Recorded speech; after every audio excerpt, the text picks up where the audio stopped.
Suasana sore hari kota Copenhagen, Denmark. Di sebuah mobil, dua orang anak muda sedang bersih tegang. Satu orang dipaksa untuk melakukan perampokan ke sebuah bank di perempatan jalan. Tidak berdaya menghadapi paksaan seniornya, Yasin si pemuda itu akhirnya memaksakan diri untuk melakukannya.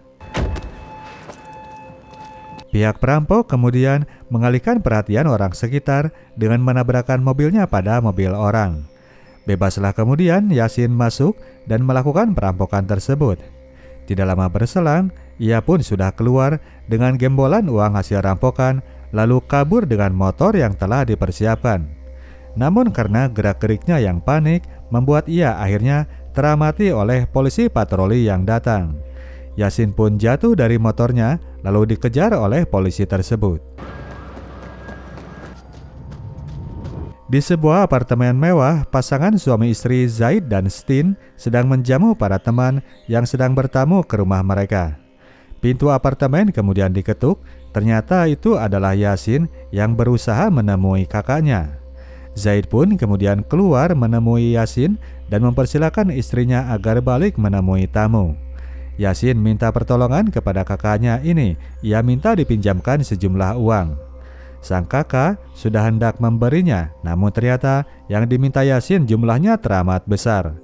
Zaid akhirnya malah berakhir mengusir Yasin dari tempatnya karena Yasin mulai bicara ngaco pakai sumpah atas nama anak Zaid yang masih ada dalam kandungan istrinya. Pasangan suami istri ini memang sedang menunggu kelahiran anak pertama mereka. Hasil pernikahan mereka yang berbeda latar belakang, Stin seorang bule asli Denmark dan Zaid dari keturunan imigran Irak. Tidak seperti kaum imigran lain, Zaid termasuk beruntung bisa berprofesi menjadi seorang dokter.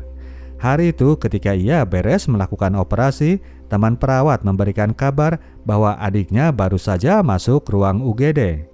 Kaget kemudian Zaid menerima kabar itu. Ia pun segera memburu ke ruang UGD. Di sana, ia melihat adiknya yang sedang dibawa oleh para perawat dalam keadaan koma akibat luka yang sangat parah. Beberapa waktu ia menunggu bersama keluarganya, akhirnya datanglah dokter dari UGD. Kondisi Yasin ternyata sudah tidak bisa tertangani. Dengan berat, Zaid pun menyampaikan kabar itu kepada ibundanya yang langsung menangis terseduh-sedan. Zaid pun masuk ke kamar rawat adiknya.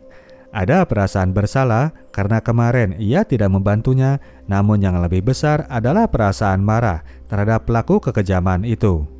Saat itu juga, Mbak perawat melepas semua alat yang masih terpasang pada tubuh Yasin. Esoknya pemakaman pun dilangsungkan. Zaid ikut menggotong peti mati jenazah menuju ke liang lahat.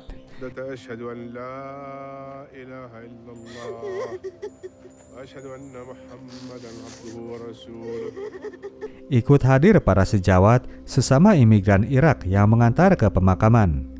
Di sana hadir pula seorang bule yang merupakan teman lama Zaid.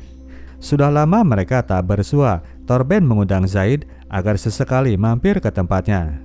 Ketika hendak pulang, Zaid melihat ada sekelompok pemuda yang merupakan teman-teman adiknya.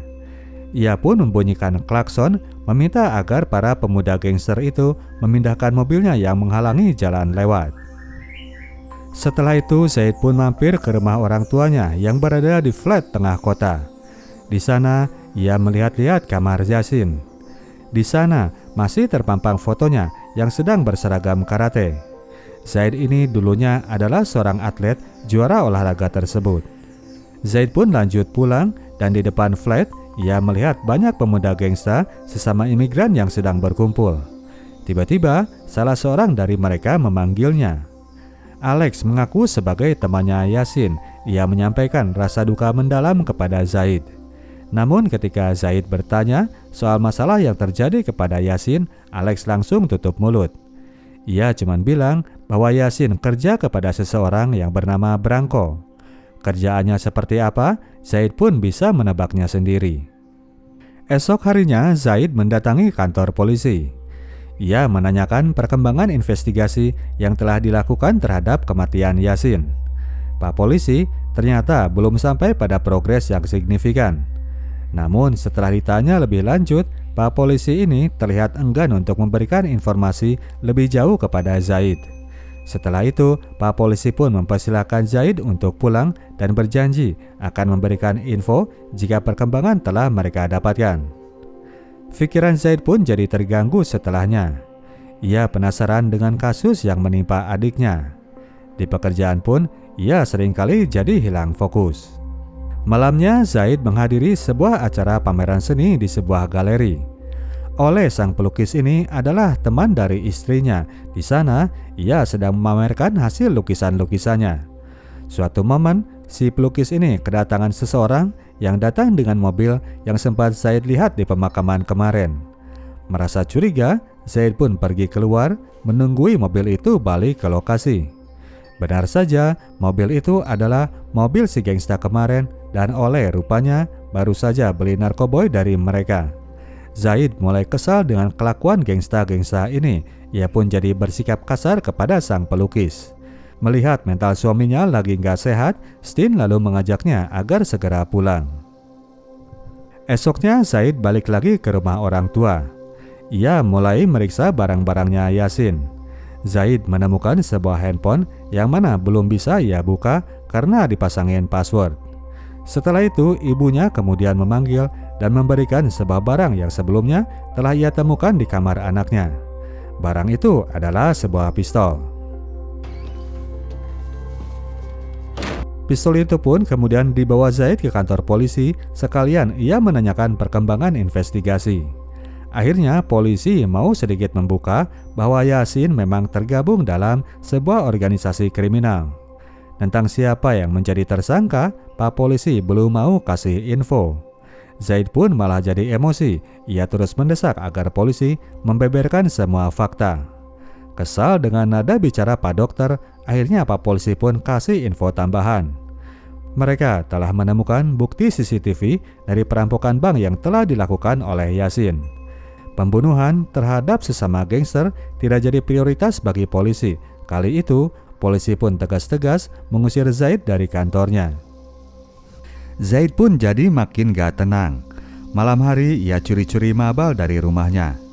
Pak Dokter ini sekalian mendatangi tempatnya Branko, bandar narkoba yang katanya bosnya Yasin. Zaid pun datang ke lokasi tersebut yang tempatnya gak jauh-jauh dari rumah orang tua. Ia pun diantar masuk oleh seseorang. Di dalam, Branko sedang bersama dengan 3 orang rekan. Ia pun menyuruh Zaid agar segera duduk.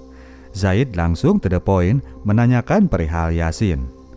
Branko ngaku kenal dengan nama itu. Zaid menjelaskan bahwa ia hanya ingin tahu kenapa adiknya sampai dibunuh. Respon dari kawanan gangster ini adalah jotosan dan hajaran yang bertubi-tubi.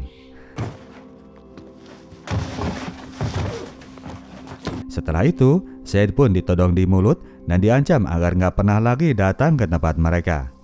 Zaid pun langsung pulang, masih untung dia nggak terlalu bonyok. Di rumah, ia memeriksa semua luka memar yang baru ia dapatkan. Pensiunan jago karate ini sekarang ternyata terlalu mudah dihajar oleh anak berandalan. Kondisinya yang ngedrop kemudian terlihat oleh sang istri. Zaid akhirnya mengaku bahwa ia telah menemui teman-teman Yasin. Ia sebetulnya mengenali mereka satu persatu karena dulu waktu bocil, mereka itu sering terlihat main-main di lapangan depan rusun. Istrinya langsung merasa risau. Ia pun menyuruh Zaid agar segera menghentikan usaha penyelidikannya. Di rumah sakit, Zaid kemudian menemui petugas autopsi. Ia ingin membaca laporan Anders sebelum disetorkan kepada pihak kepolisian. Meskipun sudah dilarang, namun Zaid tidak bisa dihentikan. Dalam laporan itu, Zaid melihat bahwa Yasin babak belur karena dipukul di area-area vital sampai terjadi pendarahan. Ia pun makin marah kepada para pembunuh adiknya. Di sebuah dojo tempat latihan kickboxer, seorang pelatih, orang yang tempo hari menyuruh Yasin melakukan perampokan, sedang memacu semangat anak buahnya agar mau berlatih dengan keras. Ia melakukan tes terhadap satu persatu di antara anak asuhnya untuk mengetahui sejauh mana perkembangan mereka. Kebanyakan dari mereka adalah berasal dari para kaum imigran Irak. Di luar kegiatan jahatnya itu, pemuda tersebut yang bernama Simeon masang kedok buka tempat latihan olahraga. Di ruang ganti, orang yang bernama Simeon ini kemudian bertemu dengan Branko. Mereka ini ternyata saling terafiliasi. Simeon bicara perihal 4 cewek Arab yang sedang berada dalam sekapannya. Mereka ini ternyata terlibat pula dalam tindak human trafficking. Inilah organisasi kriminal yang disebut oleh Pak Polisi yang mana almarhum Yasin pernah tergabung di dalamnya. Zaid pun akhirnya mendatangi bengkelnya Torben. Dia pun disambut hangat oleh para teman lamanya di sana. Kepada Torben, Zaid menyatakan bahwa ia ingin mulai latihan lagi. Torben langsung mencium aroma balas dendam yang ingin dilakukan oleh temannya. Zaid bilang itu karena pembunuh adiknya masih ada di luar sana dan pihak kepolisian tidak sanggup menangkapnya. Torben sempat melarang dan mencoba menyadarkan bahwa dia ini sekarang adalah seorang dokter. Lagian, gangster sekarang beda dengan zaman dulu yang cuma main pisau, anak sekarang mainannya AK-47. Namun melihat dendam Zaid yang rupanya sudah terlalu kesumat, Torben pun mengiyakan kemauan temannya. Saat latihan memang terlihat bahwa Zaid sudah terlalu lambat dan lemah. Maka dari itu, Zaid pun makin giat mengembalikan staminanya. Di waktu kosong, selepas kerja, ia langsung merapat ke tempatnya Torben.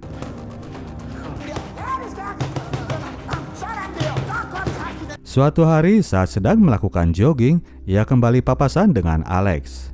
Maka dari itu, sekalian Zaid pun mengajaknya untuk mampir ke bengkel Torben. Di sana, Zaid kembali berlatih dengan keras dan kali ini rupanya kondisinya sudah lebih meningkat.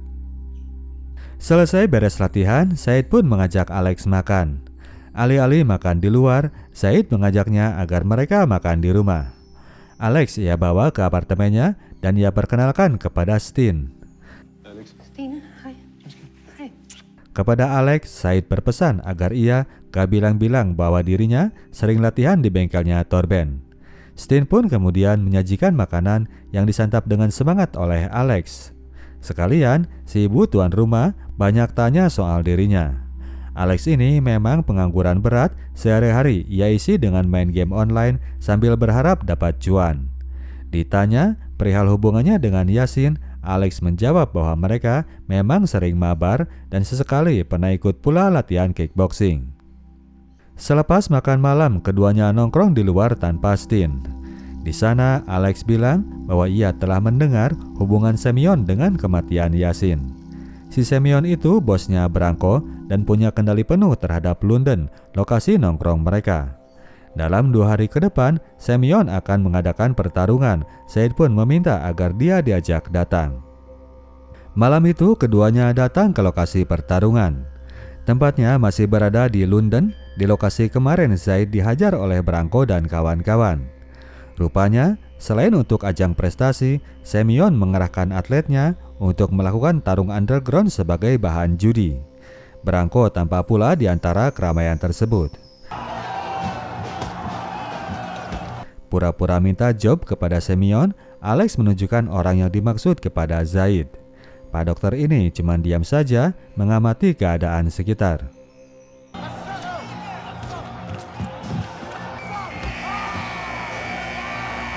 Terlalu sibuk berada di bengkelnya Torben membuat Zaid jadi lupa janjian dengan istri. Padahal saat itu Steen yang sedang hamil tua lagi butuh-butuhnya ditemani. Sang istri pun jadi marah kepada Zaid yang membuat Pak dokter akhirnya merasa perlu untuk mengganti. Malam itu, Zaid mengajak istrinya untuk melakukan dinner yang spesial. Keesokan harinya, mereka kembali bertemu di bengkelnya Torben. Alex menyerahkan handphonenya Yasin yang telah berhasil ia hack. Terdapat foto-foto dirinya bersama Semyon yang makin mempertegas bahwa keduanya memang saling kenal. Torben sekalian membekali Zaid dengan sesuatu.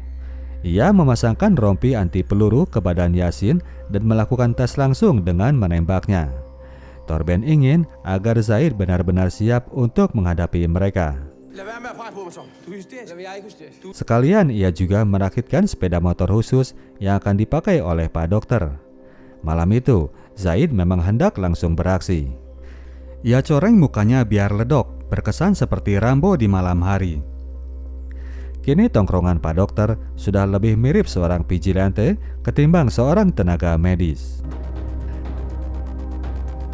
Berangkatlah kemudian Zaid layaknya seorang Batman yang keluar dari goanya.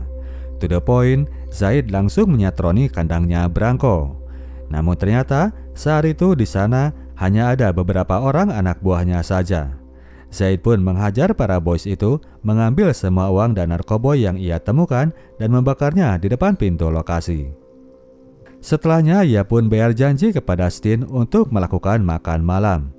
Kepada istrinya, Zaid berjanji akan bawa mereka piknik selepas Steen melakukan lahiran. Tiba-tiba saat itu datang rombongan anak imigran dan Semyon ada di antara mereka. Zaid melihat keberadaannya dan hal itu membuatnya kembali hilang fokus dari istri. Alih-alih mendengarkan omongan Steen, fokus Zaid lebih kepada tempat duduk di seberang di mana Semyon sedang menjamu teman-temannya. Keduanya pada akhirnya saling ketemu pandang dan itu mulai memancing amarah Semyon. Ketika Steen pamit pergi ke toilet, Semyon kemudian datang menghampiri Zaid. Orang ini ternyata mengenalinya. Semyon merasa tersinggung, tadi dilihat seperti itu, seakan dianggap gak mampu bayar di lokasi resto yang mahal tersebut. Ia pun mulai membandingkan dirinya dengan Zaid yang ia anggap sudah lupa asal-usul karena sudah baur dengan warga kulit putih. Mendingan dirinya yang masih tetap berada di akar dan memberikan job serta harapan kepada sesama kaum imigran.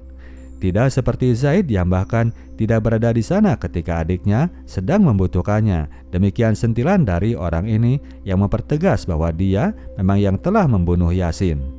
Ketika Steen akhirnya balik dari toilet, Zaid pun langsung mengajaknya keluar dari tempat itu. Selepas mengantar balik istri, Zaid langsung keluar lagi dan mengintai pergerakan Semyon. Malam-malam, ternyata orang itu masih beredar dengan seorang bodyguardnya. Zaid pun membuntuti hingga mobil itu berhenti. Saat itu sang bodyguard keluar dari mobil untuk masuk ke toko di depan. Zaid memanfaatkan momen tersebut untuk mendekati targetnya. Saat itu juga ia hendak membantai Semyon. Laju Zaid tak terhalangi, ia pun berada di depan Semyon dan menembaknya. Namun ternyata kaca jendela mobil si Semyon ini anti peluru, gagallah aksi pembunuhan itu.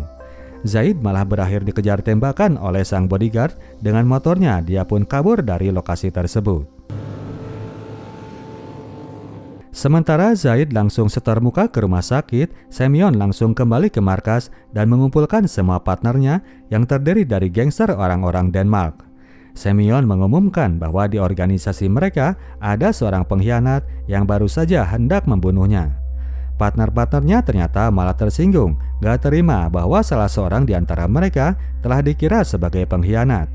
Kawanan gangster ini akhirnya malah jadi ribut sampai akhirnya terdengarlah sebuah ledakan yang mengagetkan semua orang. Mereka semua berhamburan keluar dan melihat bahwa ledakan itu dilakukan terhadap semua mobil yang sedang parkir di depan. Kini mereka jadi tahu bahwa sang pengganggu tadi adalah dari pihak orang luar. Zaid yang melakukan peledakan itu, dia pun ngabret pergi dari lokasi. Ketika tiba kembali di rumah sakit, ia kedatangan seorang pasien darurat. Seorang pemuda imigran Irak yang ternyata adalah korban jotosannya tadi di markas London. Mau tidak mau, Zaid harus menolong orang yang tadi telah ia hajar sendiri. Ia juga yang kemudian menghadap orang tua korban, melaporkan bahwa anaknya mengalami patah tulang rusuk yang mengarah ke daerah jantung. Orang tua korban adalah teman ayahnya sendiri. Beres melakukan operasi, Zaid mendapatkan telepon dari ibunya. Sang ibu menyuruhnya agar segera merapat ke rumah. Zaid pun jalan menuju rumah orang tuanya dan berpapasan dengan beberapa orang pemuda gangsta. Mereka mencegatnya dan meledeknya dengan sebutan kulit putih. Tersinggung, Zaid pun menghajar anak itu lalu merampas sebuah pistol dari anak lainnya. Pistol itu ia torongkan kepada anak tersebut. Datang kemudian Alex yang mencoba menghentikan kebrutalan Zaid. Zaid sekalian ia larang untuk datang ke rumah orang tuanya dan ia suruh agar segera kabur. Mereka telah mengenali jati dirinya. Tiba di rumah, kini giliran istrinya yang melakukan interogasi. Dia rupanya sudah tahu bahwa malam itu suaminya nggak standby di rumah sakit. Stin yang sudah memperingatkan Zaid soal kasus Yasin kembali memperingatkan ulang. Saat itu muncul kemudian telepon dari Alex yang suaranya memberi kesan sesuatu yang gawat sedang terjadi. Zaid pun mengabaikan istrinya dan lalu pergi ke rumah Alex. Tiba di sana, Zaid telah menemukan Alex dalam kondisi terluka parah akibat penganiayaan. Ia pun memeriksa kondisi Alex lalu melaporkan hasil diagnosanya kepada pihak rumah sakit, meminta agar korban segera dijemput dengan ambulans. Dari mulut Alex keluar nama sang pelaku penganiayaan. Siapa lagi orangnya kalau bukan Semyon? Zaid pun bergegas pulang, lalu dari kejauhan ia melihat bahwa apartemennya sedang dalam keadaan terbakar. Tambah ngebutlah Zaid melajukan motornya. Ketika tiba, ia melihat istrinya sedang dibawa oleh perawat menuju ke rumah sakit dan pihak aparat rupanya sudah berada di TKP. Keberadaan Zaid sempat kepergoki oleh Mr. Clason sang polisi yang kemudian datang menghampiri. Agar tidak diusut, Zaid pun segera melarikan diri. Zaid lari menuju keluar kota, menuju ke rumah kabin yang ia miliki. Di sana, ia mencoba terlebih dahulu menenangkan diri. Gerombolan Semyon dan kawan-kawan sendiri gak berhenti melakukan kebiadaban. Kini mereka datang ke tempatnya Torben. Sang pemilik bengkel mereka hajar, lalu mereka ikat pada kursi untuk kemudian mereka guyur dengan sejerigen bensin. Tanpa basa-basi, mereka membakar orang yang gak bersalah ini dan adegan keji tersebut mereka rekam dengan handphone. Video itu lalu mereka kirimkan kepada Zaid. Zaid saat itu sedang tertidur ketika ia pun terbangun karena getaran handphone. Melihat bahwa Semyon telah memburu semua orang terdekatnya, Zaid berkeputusan untuk balik melakukan pemburuan. Ia segera cabut menuju ke rumah sakit dan merapat menuju kamar anak yang baru tadi habis ia operasi. Kepada anak itu, ia menanyakan alamat Semyon. Si boy itu bilang bahwa yang tahu rumah Semyon cuma Branko seorang. Zaid pun lanjut turun ke jalanan dan menemukan Branko yang sedang berada di sebuah toko. Ia pun langsung menodongnya, menyuruhnya agar segera masuk ke dalam mobil. Branko yang kaget berat mendapat serangan dadakan disuruh jalan menuju ke rumahnya Semyon. Karena si bandar ini lagi-lagi belaga pilon, so nggak kenal dengan yang namanya Semyon, Zaid sampai harus mengancamnya dengan tembakan. Jalanlah kemudian mereka menuju ke alamat yang dituju.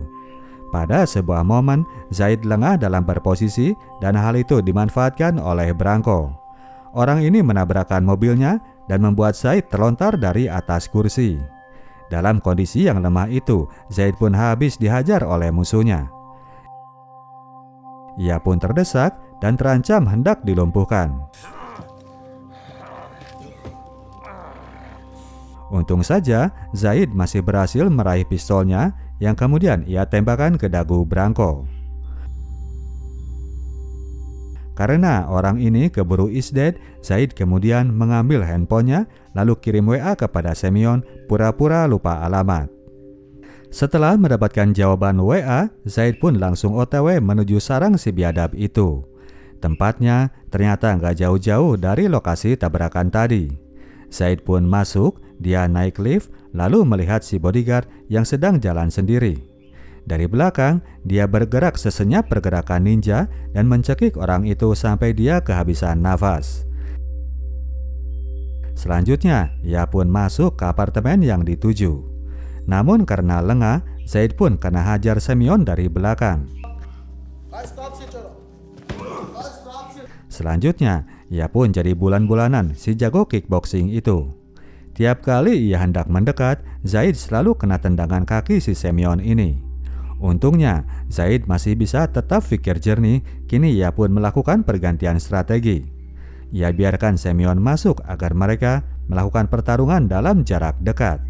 Lemah sudah jago tendangan-tendangan ketika mendapatkan cengkeraman tangan, kini balik Zaid yang beruntun melakukan hajaran.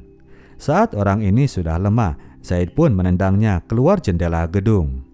Semyon pun meluncur ke daratan dan mati seketika.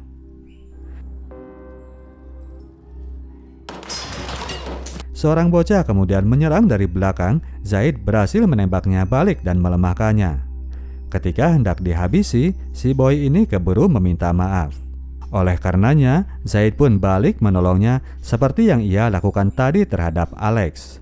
Kali ini anak itu ia bawa sendiri menuju ke rumah sakit. Zaid langsung menelepon agar pihak perawat bersiap melakukan pertolongan.